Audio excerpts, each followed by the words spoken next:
Dende o accidente de Adamuz, o ferrocarril está atravesando unha crise reputacional entre os usuarios, o din as cifras. Temos trens a Galicia dende Madrid que villan repletos e que ahora veñen con asentos baleiros e estáse disparando o uso de BlaBlaCar, de coches compartidos.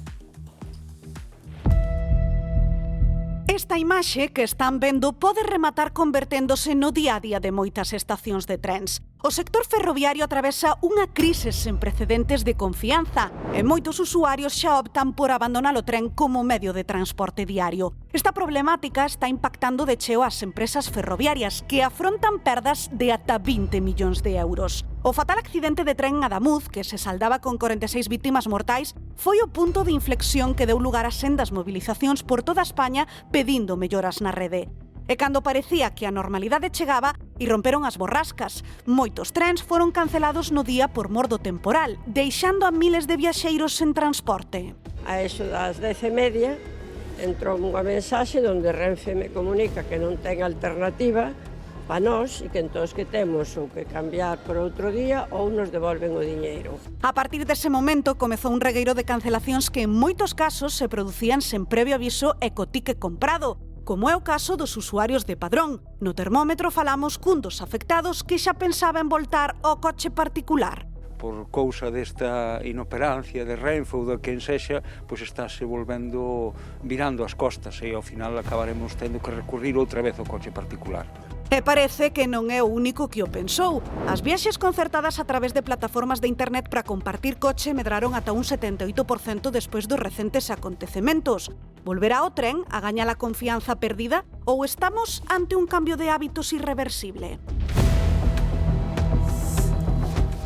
Pois iso nos preguntamos precisamente, Bernardo, porque o tren agora mesmo non pasa polo seu mellor momento e os datos así o atestiguan. Sí, a ver cando se coñezan os datos oficiais de 2026, pero o certo é que viñamos de récords históricos de viaxeiros. Fíxense, nos primeiros 6 meses do ano pasado, entre xaneiro e xuño de 2025, Renfe transportou 277 millóns de persoas en toda España e deles case 3 millóns aquí, en Galicia, 4,5 puntos máis co ano anterior. Pero empezaron a sumarse unha serie de derivadas. O 30 de xuño remataron os abonos gratuitos para cercanías e media distancia. Lembrarán aquel abono de 20 euros que recuperabas se facías 20 viaxes. Pois coa súa desaparición, por exemplo, na cidade de Vigo, perdéronse o 17% dos viaxeiros. Este 2026 arrancou cos terribles accidentes e a sucesión de borrascas cas conseguintes obras e incidencias nas vías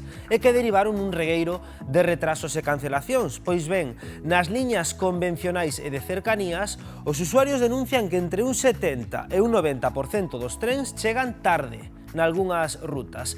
E temos que engadir nesta ecuación o factor prezo. Malia a instauración do abono mensual, ese de 60 euros, se a alguén non lle compensa por non ser un usuario recorrente, atopará un billete entre Vigo e A Coruña por case 19 euros, e entre Vigo e Madrid entre 40 e 80 euros en función da data. Por todo este conglomerado, moita xente acaba elixindo alternativas, como por exemplo BlaBlaCar, aínda que o tren sexa máis rápido sobre o papel. Ourense-Madrid en AVE son 2 horas, agora máis, dende o accidente de Adamuz, fronte ás case 5 horas en coche.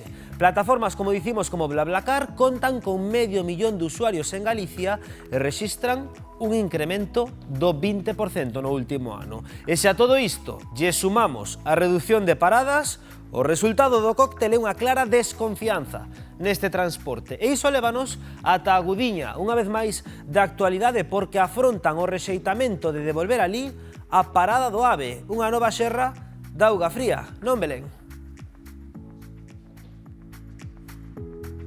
Pois sí, unha xerra de auga fría que non sentou nada ben aquí os veciños da Gudiña, que cada día teñen que coller o tren. De feito, eu estou aquí con 2 usuarios, con Orestes e máis con Jesús. Que tal, bo día? Orestes, iso mesmo, como vos afecta no voso día a día? Pues de los 22 trenes que pasan actualmente por Agudiña, solamente están parando 6. Nosotros lo que pedimos es que de esos trenes que pasan, paren más trenes. No estamos pidiendo trenes nuevos, solamente que paren. Sería unha cousiña de uns 5 minutos, que tampouco é nada que supoña moitísimo retraso, nin nada. Parar aquí serían 5 minutiños. Sí, 5 minutos y medio y poco más. E como te afecta a ti, por exemplo, no día a día? Pues, por ejemplo, para ir a Madrid, que trabajo con una empresa en Madrid, antes podía desplazarme durante la mañana y llegar a las reuniones y volverme por la tarde a última hora, sobre las 7, y ahora es más difícil. Ahora la primera hora a la que llego a Madrid es a las 2 y lo más tarde que me puedo volver es a las 6 de la tarde. Realmente me queda muy poco tiempo útil. 4 horiñas en Madrid, por exemplo, para ir a capital, para ir a Santiago de Compostela. Pues para llegar a Santiago lo más pronto que se llega es a las 12 y lo más tarde que te puedes volver es a las 4:30. Quedarían vos 4 horiñas en Santiago, cando antes podíades ir e vir no propio día e dispoñades de todo o día ali, non? Sí, tenemos casos como el de Vigo, ¿no? En el que Vigo es el hospital de referencia. Estamos hablando de que lo más pronto que puedes llegar es a la 1:30 y lo más tarde que te puedes volver es a las 2:30, es decir, menos de una hora. Para cualquier gestión de la mañana es imposible. Claro, son moita xente enferma que ten que acudir. De feito, aquí temos a outro veciño, a Jesús, que a vostede afétalle tamén, sobre todo, pola súa filla, porque podía vir a traballar aquí e agora xa non. Efectivamente, ele estaba traballando desde aquí toda a semana, en caso de necesidade, collía o tren pola mañá, despachaba en Madrid e volvía hasta as 8 da tarde. Agora é imposible e ten que, cando a chaman, ten que quedar ali, co cual decidiu quedarse xa definitivamente en Madrid. Moitas gracias, Jesús. E Orestes, que é o que tendes pensado facer agora? Pues estamos en contacto con la Asociación de Viajeros Jodidos de Sanabria y estamos organizando movilizaciones para los próximos meses. Moitísimas gracias, Orestes. Esta situación, compañeiros, acaba desde hoy. O 22 trens son os que pasan por aquí todos os días, só paran 6 e dende aquí o que piden é que pare algún tren máis.